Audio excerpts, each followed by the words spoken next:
Muy buenas tardes a todos los participantes. Les saludamos y les damos una cordial bienvenida desde el Hospital Belén de Trujillo. Bienvenido a todo el personal de salud a la telecapacitación del día de hoy, jueves 26 de diciembre, con el tema hipotiroidismo, a cargo del doctor Jorge Castillo Olaya, médico asistente especialista en endocrinología del Hospital Belén de Trujillo. Asimismo, también es docente universitario y miembro asociado de la Sociedad Peruana de Endocrinología y miembro profesional de DIPER, Asociación de Diabetes del Perú. Antes de dar inicio, indicamos que estamos compartiendo el enlace para registro de asistencia durante la ponencia y les recordamos que pueden enviar sus preguntas a través del chat y de la plataforma Zoom para poder ser absueltas al finalizar la ponencia. Muy buenas tardes, doctor Jorge. Es un privilegio tenerlo con nosotros el día de hoy. Bienvenido y adelante, lo escuchamos. Buenas tardes, Loida. Por favor, permíteme la función de compartir pantalla para poder compartir la presentación. Ya está compartiéndose la pantalla, doctor, no se preocupe, usted pase sus ponencias nada más. Ya, excelente, excelente. Buenas tardes a todos. Vamos a compartir un poco sobre el tema de hipotiroidismo. El hipotiroidismo es una enfermedad de manera sencilla en la cual tenemos una disminución en la función de nuestra glándula tiroidea. La función de nuestra glándula tiroidea es secretar hormonas tiroideas. Este es el temario de lo que vamos a ver el día de hoy. Y tenemos primero un poco de epidemiología. La epidemiología es que a nivel mundial ya vamos a tener cierta prevalencia de hipotiroidismo. En nuestra región, en la región de Sudamérica, lo que tenemos más, digamos, mayor datos es en la zona de Brasil.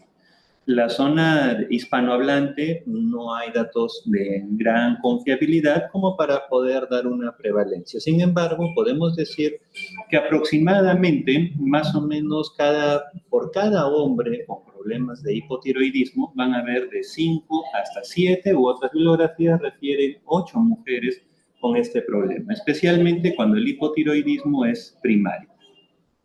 Algo que tenemos bastante, muchas personas preguntan, consultan sobre el tema, vemos respecto a lo que es la ingesta de yodo. Respecto a la ingesta de yodo, en todo Sudamérica, vamos a centrarnos en esta parte del mundo, excepto la nación venezolana, todo el resto pues tiene en general cantidades adecuadas de ingesta de yodo. No tenemos ni deficiencia ni tampoco exceso en general en el consumo del yodo.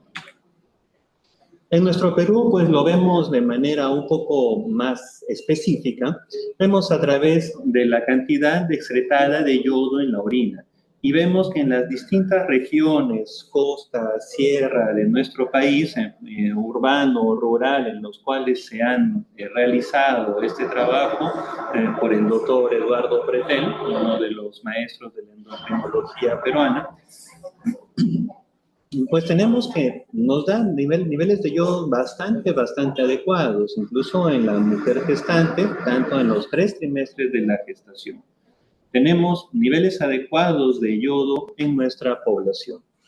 En general, pues de acuerdo a las distintas series, vamos a tener alrededor de hasta un 3 a un 5% de población mundial con problemas de hipotiroidismo, por lo menos las series evaluadas en Norteamérica y en Europa. Y quienes tienen mayor riesgo, pues son mujeres, hemos dicho, por cada hombre hay 5 hasta 8 mujeres con problemas de hipotiroidismo primario, adultos mayores, pacientes con enfermedades autoinmunes concomitantes, como enfermedad celíaca, diabetes mellitus tipo 1, y pacientes con carga genética como síndrome de Down, TARC. Tenemos una herencia de aproximadamente casi del 70% en esta patología. ¿Dónde está ubicada exactamente su glándula tiroidea? En estas imágenes, en la primera imagen, hacia la parte izquierda, vemos a la glándula tiroides que está por detrás de todo el paquete muscular que podemos evaluar en el cuello. Esto se ha diseccionado y en la segunda imagen lo tenemos ya mucho más evidente, ¿ya? De manera sencilla, ¿cómo podemos decir que está ubicada nuestra glándula tiroidea? Está exactamente por debajo del cartílago tiroides. Una cosa es el cartílago, otra cosa es la glándula tiroides. Por debajo, hacia el centro de los músculos esternocleidomastoideos, por encima del tórax, por encima de nuestra horquilla esternal. Esta es la zona en donde vamos a encontrar nuestra glándula tiroidea. Primero conozcamos un poco de fisiología, cómo es que se hacen, que se producen las hormonas tiroideas. Pues vamos a tener una diapositiva posterior en la cual todo va a nacer desde la parte superior, desde arriba, desde nuestra cabeza, hipotálamo, hipófisis. Hipotálamo hace TRH, el péptido liberador de tirotropina. Esto va a estimular en nuestra glándula hipófisis la producción y secreción de TSH, la cual va a estimular en nuestra glándula tiroides la producción de hormonas tiroideas. ¿Qué hace ese TSH? La hormona estimulante de la tiroides interactúa con el receptor de hormona tiroidea. ¿Para qué? Para que estimule el importador de yodo y el yodo del torrente sanguíneo pase a nuestro tirocito, a nuestra célula tiroidea. El yodo pasa como ion yoduro a través de nuestra membrana basal. Ya en la membrana apical, en donde va a estar en contacto con el coloide, el yodo va a ingresar al coloide y este yodo se va a oxidar, es lo primero que ocurre, la oxidación del yodo, para pasar a poder interactuar con la tiroglobulina. Una vez que interactúa con la tiroglobulina, vamos a tener que se hace la organificación del yodo.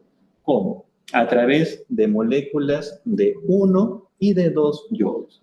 Un yodo se llama monoyodotironina, 2 yodos diyodotironina. Esto junto con la tiroglobulina. ¿Cómo se llama esto? Organificación del yodo. Y por último viene el acoplamiento. El acoplamiento nos dice 2 moléculas de diyodotironina nos van a dar una molécula de tetrayodotironina. Y una molécula de diyodotironina con monoyodotironina nos va a dar la triyodotironina o T3. Estos regresan a nuestra glándula, a nuestro tirocito y se van a secretar hacia el torrente sanguíneo, T3 y T4. Y eso es de manera bastante simple y sencilla, ¿ya? La formación de hormonas tiroideas. Pero es algo que vamos a tener en cuenta. ¿Por qué? Porque utilizamos TPO, utilizamos peroxidasa tiroidea. ¿Para qué? Para oxidar y para organificar el yodo.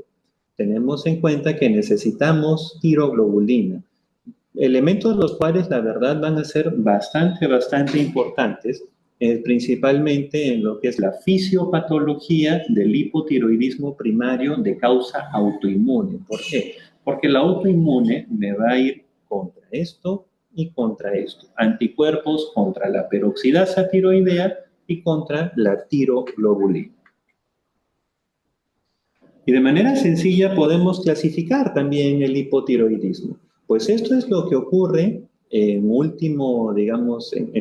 la última parte.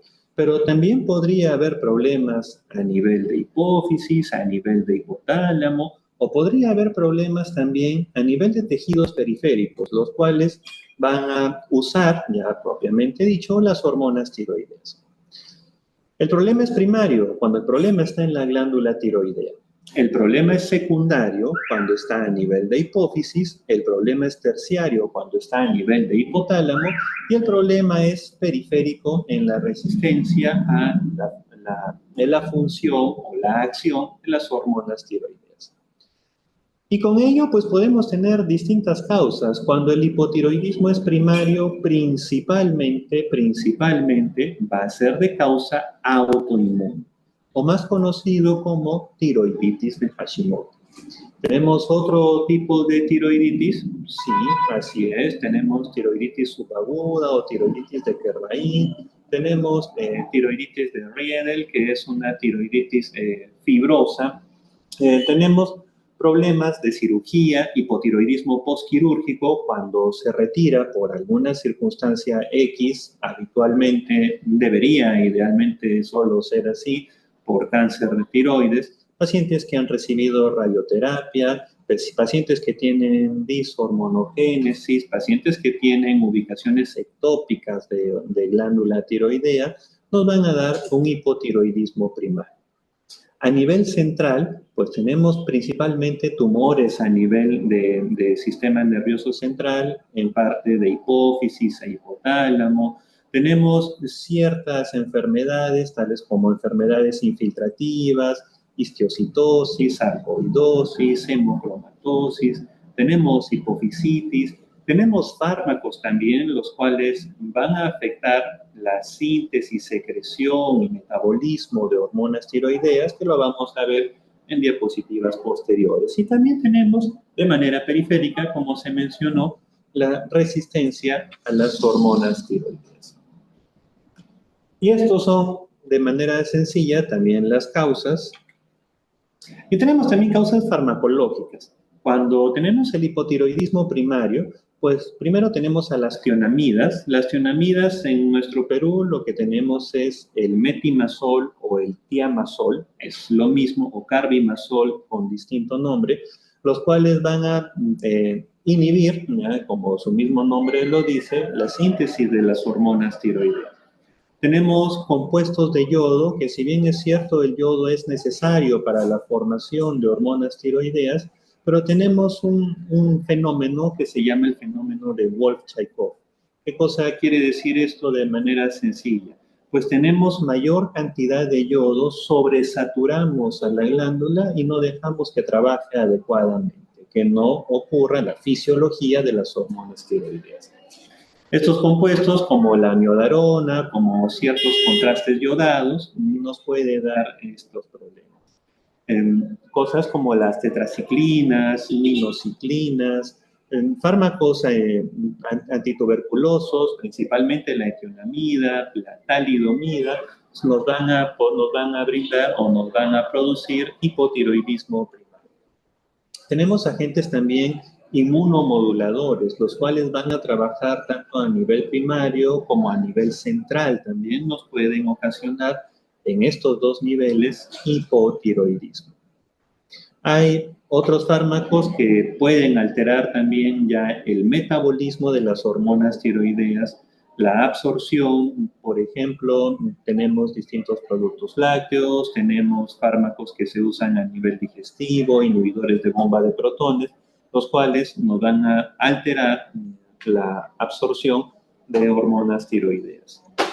Calcio, medicamentos como anticonvulsivantes van a actuar a este nivel.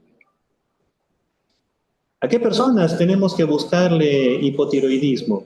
Bueno, primero pues tenemos que tener en cuenta cuál es el hipotiroidismo más común.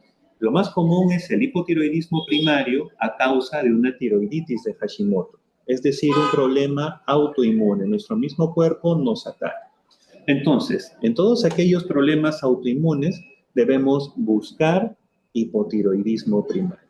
Pacientes con diabetes mellitus tipo 1, pacientes con insuficiencia suprarrenal primaria, esto se le conoce como el síndrome o enfermedad de Addison, pacientes con vitiligo, son pacientes en los cuales vamos a buscar problemas de hipotiroidismo primario.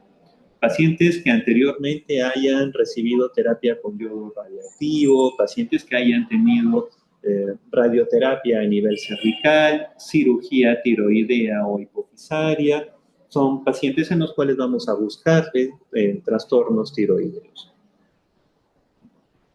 Es similar, la verdad. Ahora, ¿qué síntomas nos puede dar? La verdad que son todo un sinnúmero de síntomas, para serles sincero. De manera sencilla, a ver, yo prefiero explicarlo de la siguiente manera. El hipotiroidismo es el ser humano, ¿ya? Que lo vamos a equiparar a un vehículo automotor. ¿Qué va a pasar con el vehículo que trabaja con un motor de combustión? Pues si tenemos poca gasolina, vamos a tener un carrito que no avanza, que avanza poquito. Un ser humano que está triste, que está decaído, que tiene pérdida de la parte distal o la parte lateral, en realidad, de las cejas. Es un paciente que lo encontramos con un habla lenta, con depresión, con bradicardia, que puede tener una efusión o más conocido como un derrame pleural, que es un paciente que puede tener constipación, puede tener estreñimiento, es un paciente que lo encontramos cansado, que casi toda la mayor parte de su sintomatología, digamos, va a ir hacia abajo. La fracción de función ventricular izquierda está disminuida, pero hay algunas cositas que debemos tener en cuenta.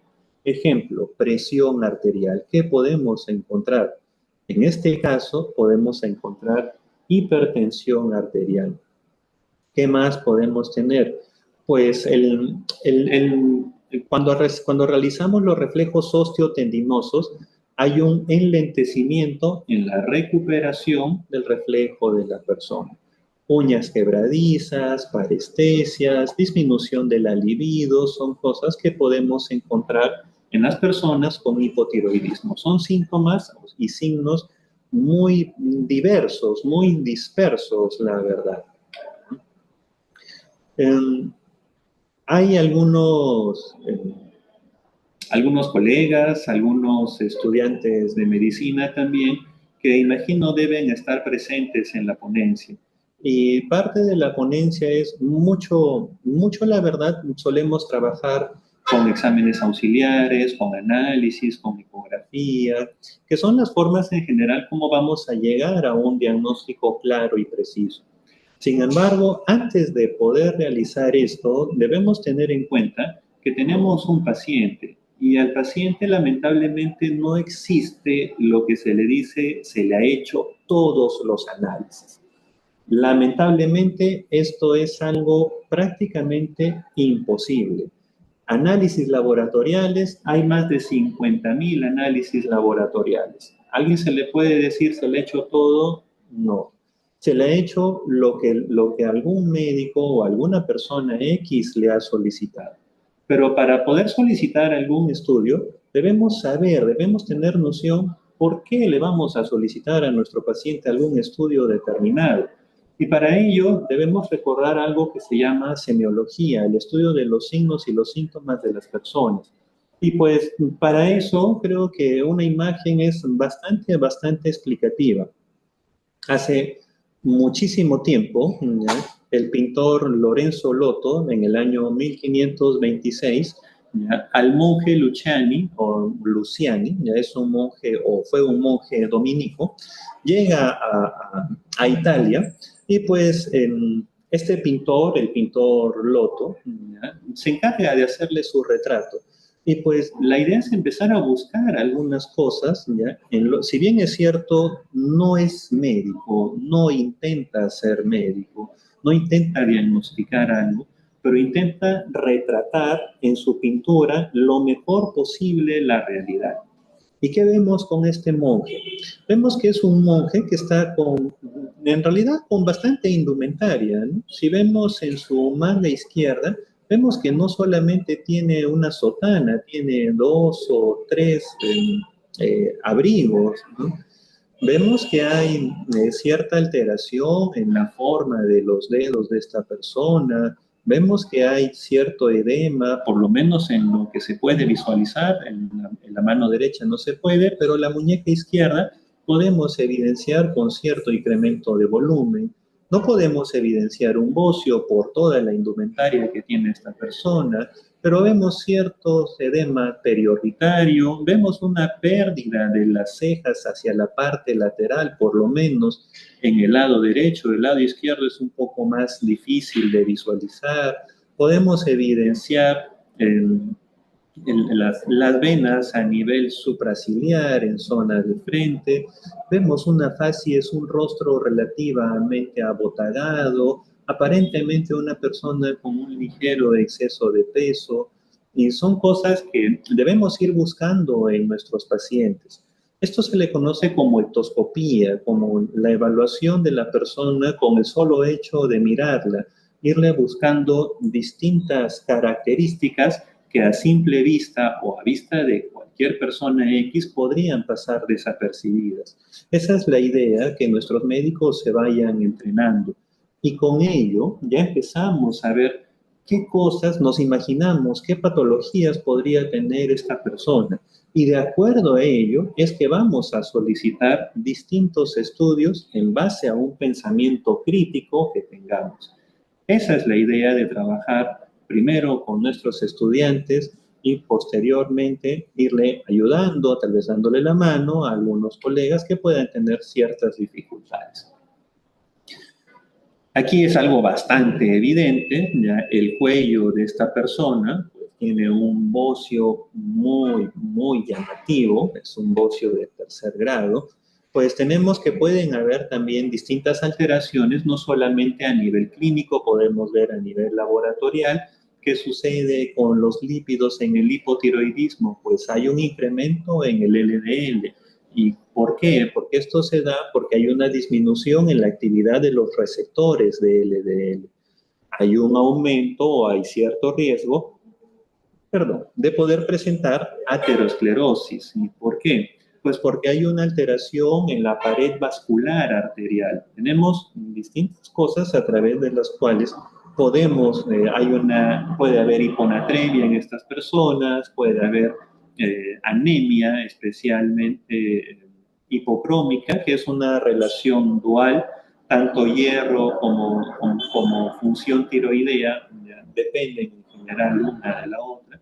Y pues podemos ya al final hacer el diagnóstico del hipotiroidismo. Si el hipotiroidismo va a ser primario, pues vamos a regresar un poco en nuestras diapositivas y vamos a entenderlo.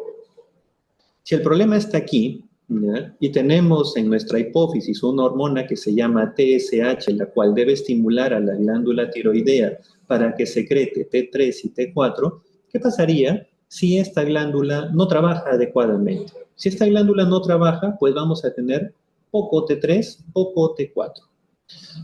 Si esta glándula no trabaja adecuadamente y el resto del organismo sí lo está haciendo, pues nuestra hipófisis va a empezar a secretar mayor cantidad de TSH. Entonces tenemos el diagnóstico del hipotiroidismo primario, un aumento de TSH y una disminución del T4. El hipotiroidismo secundario o central, pues vamos a tener que hay una disminución tanto de hormonas tiroideas en sí, como también de TSH. ¿Por qué? Porque desde arriba mi sistema está funcionando mal. Y esa es la forma bastante sencilla de poder diagnosticar el hipotiroidismo a nivel primario y a nivel central. Esto es lo mismo con las distintas patologías que podría haber de acuerdo a cada patrón que se vaya sacando. Y tenemos también que pueden haber alteraciones en distintas enfermedades también en nuestra glándula tiroidea.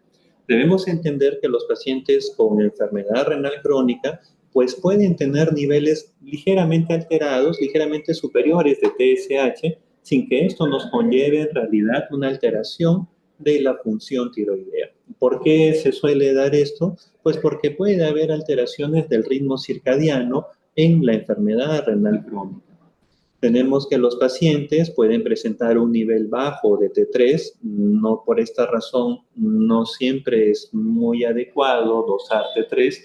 T4 es un poco más confiable, el tiempo de vida media de T3 también es bastante reducido, razón por la cual en endocrinología solicitamos T4 o idealmente T4 libre junto con evaluación de TSH para poder diagnosticar el hipotiroidismo en sí. ¿Qué cosa es el diagnóstico diferencial? El diagnóstico diferencial son aquellas patologías las cuales nos podrían hacer confundir respecto al problema en el cual estamos pensando. Y pues regresamos un poquito con nuestra imagen, ¿no? O sea, vemos una persona que lo vemos cansado. ¿Puede tener anemia? Sí. ¿Podría tener esta persona artritis reumatoide? Sí. ¿Podría una persona así tener una enfermedad renal crónica? Pues sí, también se puede confundir. Podría tener una insuficiencia suprarrenal y me da sintomatología parecida.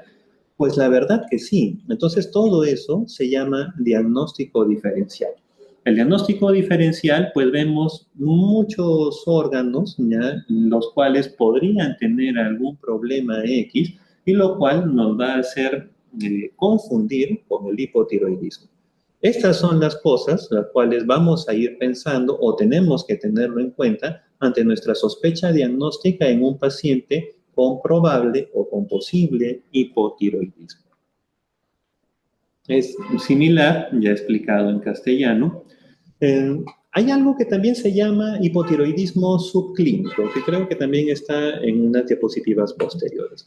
El hipotiroidismo subclínico es aquel paciente el cual tiene un hipotiroidismo primario en sí, sin embargo, el nivel de TSH, si bien es cierto, se eleva, nuestra T4 va a estar dentro de valores normales. De manera sencilla, algunos preferimos decirle, explicado de manera fácil a las personas, es como que su glándula tiroides funciona y funciona adecuadamente, pero con un poco más de esfuerzo de lo habitual. En general, el hipotiroidismo el hipotiroidismo subclínico no se va a dar o no se debería dar suplemento de levotiroxina. Sin embargo, hay ciertas características específicas, especialmente pacientes con sintomatología, pacientes jóvenes, pacientes gestantes y pacientes con anticuerpos antitiroideos positivos, en los cuales podría estar justificado el uso de dosis bajas de levotiroxina. Ahora, hay algunas personas en las cuales se les da el tratamiento, ya se logra normalizar laboratorialmente sus hormonas tiroideas, pero refieren que persiste la sintomatología. ¿Qué debemos tener en cuenta acá? Pues que hay múltiples, como vimos hace un momento, hay múltiples síntomas los cuales pueden ser justificados por distintas patologías. Entonces, ¿qué tenemos que hacer? Pues número uno, empezar a buscar el resto de patologías. Deficiencia de vitamina D, una alimentación inadecuada, desórdenes del sueño, mujeres en edad de climaterio, pacientes con alguna enfermedad inmunológica, tipo lupus eritematoso sistémico, artritis reumatoide, esclerosis múltiple, insuficiencia suprarrenal, en este caso si estamos pensando en un problema inmunológico primario, una enfermedad celíaca. Son cosas que nos podrían hacer confundir con esto y nos pueden dar distinta sintomatología y podemos a veces circunscribirnos, no, pero tiene hipotiroidismo, sí tiene, pero si es que ya se vio que normalizó o que regularizó, el término adecuado, sus hormonas tiroideas, pues debemos empezar a buscar otras cosas, otras causas de los distintos síntomas que puede tener nuestro paciente.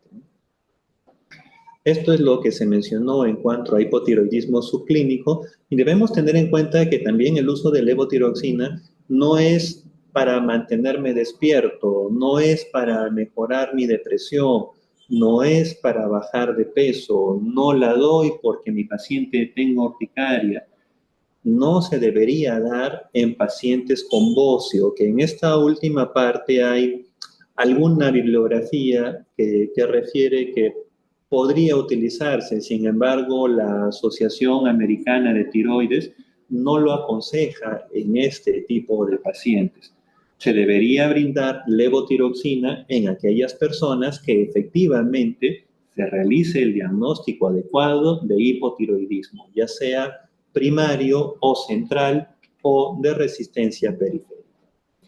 Por último, para poder ir culminando, tenemos distintos oligoelementos, los cuales se han ido estudiando a lo largo del tiempo, algunos con resultados dispares según los criterios que se tengan en cuenta.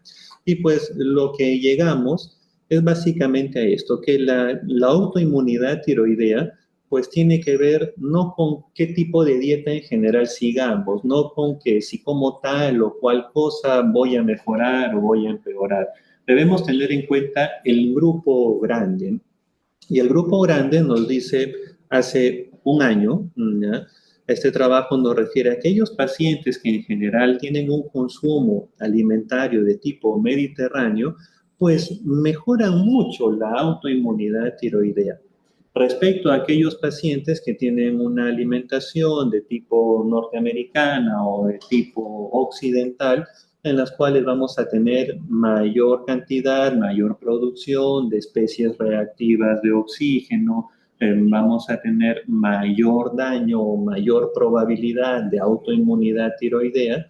Entonces nos quedamos, pues, ¿qué es lo más adecuado que debemos consumir? Pues debemos consumir algo lo más parecido a una dieta mediterránea. ¿Qué es esto de manera sencilla? Pues preferir el consumo de pescados, carnes blancas, vegetales en general, a comparación de alimentación ultraprocesada, como lamentablemente sucede especialmente en estas fechas. Algo similar ya nos presenta en este trabajo ya que tiene cierta cantidad de años, pero no por ello se desmerece el trabajo que realizaron los colegas y llegan a conclusión similar. ¿Qué pasa? Pues esto de aquí, ya todo esto nos va a hacer variar nuestra microbiota intestinal y la microbiota nos puede ayudar tanto para bien como para mal. Nos puede favorecer la función tiroidea, como por un lado inadecuado nos puede causar disbiosis intestinal. Y la disbiosis de manera sencilla es la alteración en cuanto a la población de distintos tipos, especies o géneros bacterianos que tenemos en nuestro sistema digestivo en los distintos digamos, en los distintos compartimentos, en los distintos espacios de nuestro intestino delgado y colon principalmente, los cuales nos van a permitir hacia última función tener una función tiroidea correcta o no, en base a esto. Hay algunos pacientes los cuales idealmente debería verlos el médico endocrinólogo sí o sí. La mayoría de pacientes con hipotiroidismo, especialmente primario, pues pueden manejarse bastante bien en la atención primaria de salud, en el primer nivel de salud. ¿Ya? Puede verlos un médico general entrenado, puede verlos un médico internista y en general van a ir bastante bien. Sin embargo, hay población específica que idealmente debería ser evaluada en la especialidad de endocrinología. Pacientes que tienen nódulos tiroideos, pacientes sea en evaluación clínica o sea en evaluación de ecografía.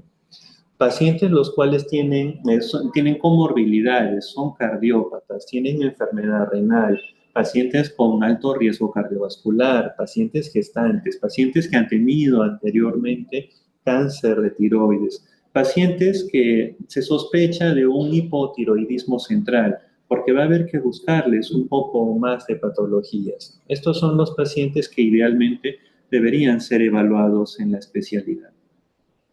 Respecto a la levotiroxina, pues debemos tener en cuenta, el fármaco no es bueno, el fármaco no es malo, en qué está la diferencia en la dosis y en el correcto uso o no del medicamento. Los medicamentos o las drogas nos ayudan muchísimo, siempre y cuando la persona que le esté prescribiendo sepa utilizarlo adecuadamente. Eso es lo que tengo por compartirles el día de hoy. No sé si es que hay alguna pregunta, alguna interrogante. Muchas gracias a todos por su atención. Muchísimas gracias, doctor, por la ponencia del día de hoy. Ha estado muy interesante y de mucha información para cada uno de nosotros. Vamos a dar unos minutos, doctor, un minuto, bueno, a nuestros participantes para que puedan realizar sus preguntas. Entre tanto, doctor, ¿alguna recomendación final que tenga usted con respecto a su ponencia? Gracias, Loida. Tengamos en cuenta que siempre con nuestros pacientes lo primero que vamos a tener es su evaluación clínica. La evaluación clínica de los pacientes es algo que es lo más importante en un inicio. Que si bien es cierto, los exámenes auxiliares nos van a dar la confirmación de nuestra hipótesis diagnóstica o la negación de lo primero que debemos hacer es evaluar adecuadamente a nuestros pacientes. no caigamos en el tema de la laboratoria. No es lo que le salió en el examen, lo que le salió en el análisis, es lo que tengo que decidir a mi paciente. No, no es de esta manera. Si es que en algún paciente tenemos discordancia de nuestro pensamiento con los exámenes laboratoriales, pues debemos tener en cuenta que lamentablemente no todos los establecimientos en nuestra región, en nuestro país, están adecuadamente entrenados, con el equipo, con el personal, con el manejo adecuado de las muestras para poder brindarnos un resultado confiable. Lamentablemente, no todos nuestros laboratorios tienen esa capacidad. Entonces, lo primero que debemos tener en cuenta es nuestra evaluación clínica con las personas. Muy bien, doctor, muchísimas gracias por la acotación final. Hay una pregunta por parte de nuestros participantes. Le voy a dar lectura para que se pueda revisar la respuesta. Buenas tardes, doctor. ¿El hipotiroidismo subclínico puede llevar a hipotiroidismo clínico? Si es así, ¿qué factores pueden exacerbarlo? ¿Cada cuánto debe hacer estudios a un paciente con hipotiroidismo subclínico? Ya, perfecto.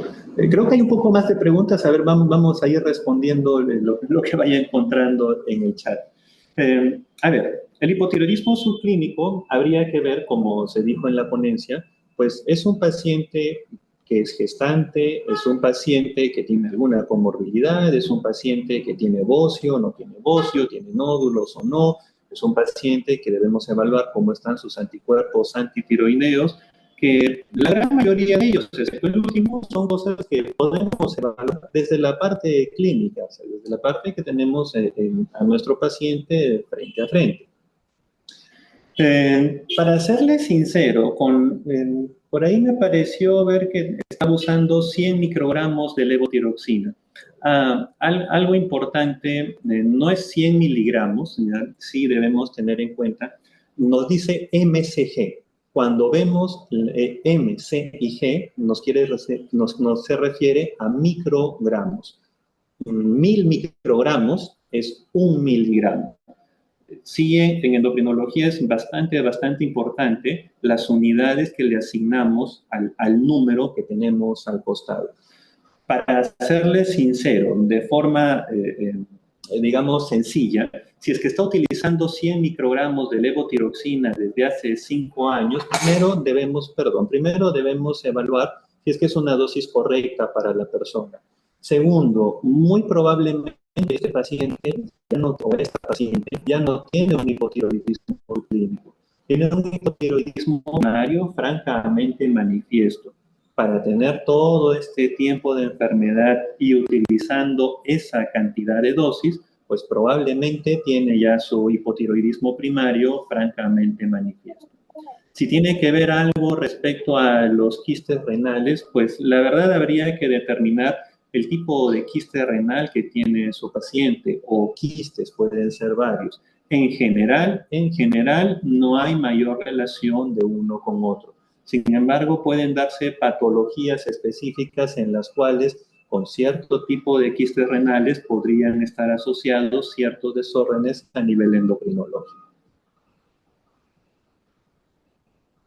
Me pareció encontrar otra pregunta, Loida, o ha sido mi impresión al pasar el chat.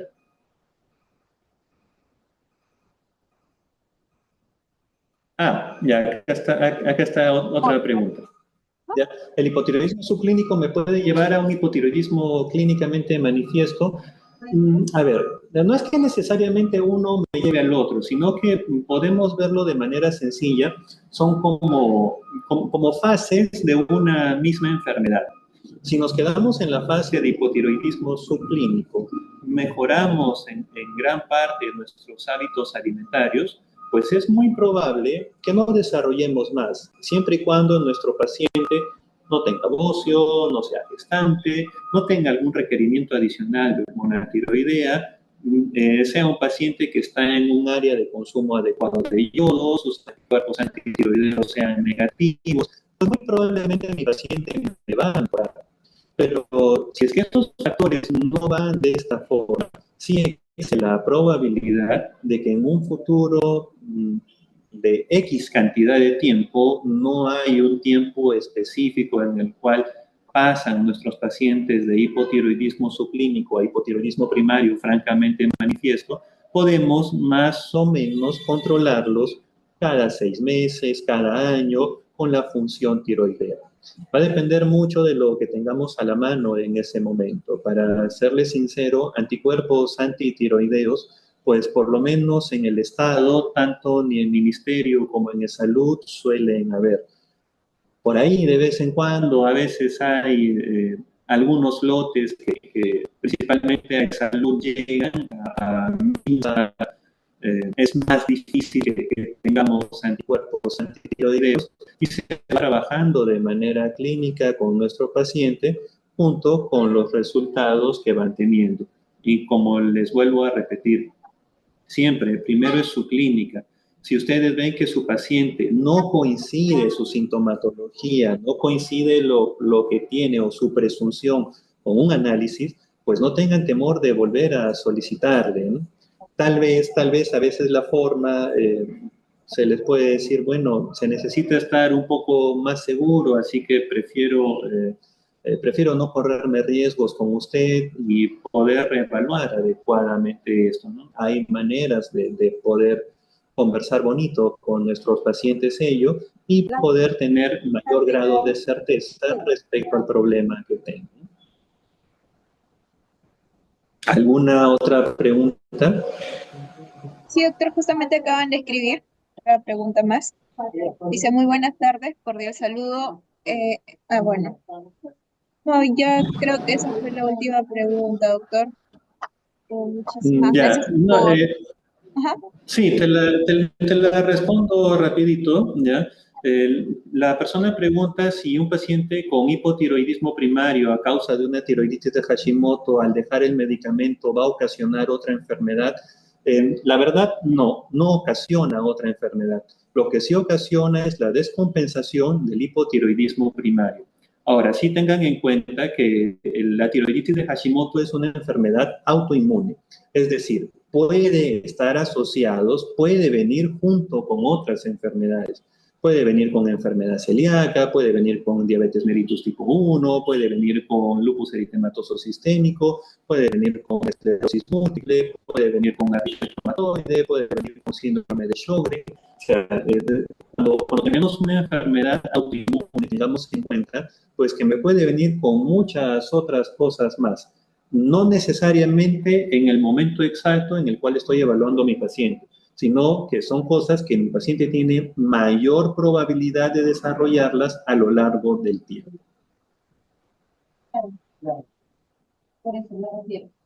Ok, doctor, muchísimas gracias por su tiempo. Muchísimas gracias por ah, a todos nuestros participantes por la conexión. Creo que ya culminamos con la telecapacitación del día de hoy, doctor. Muchísimas gracias. Esperamos contar con su presencia nuevamente en los próximos meses. Igualmente a nuestros participantes, hacerles recordar que se pueden inscribir al enlace, al link de asistencia para que se les pueda generar su constancia y estén pendientes de las próximas telecapacitaciones durante el mes de enero en adelante. Muchísimas gracias, doctor. Que tengan muy buenas tardes. Hasta luego. Muchas gracias, Loida. Muchas gracias a todos. Que tengan muy buen día. Gracias.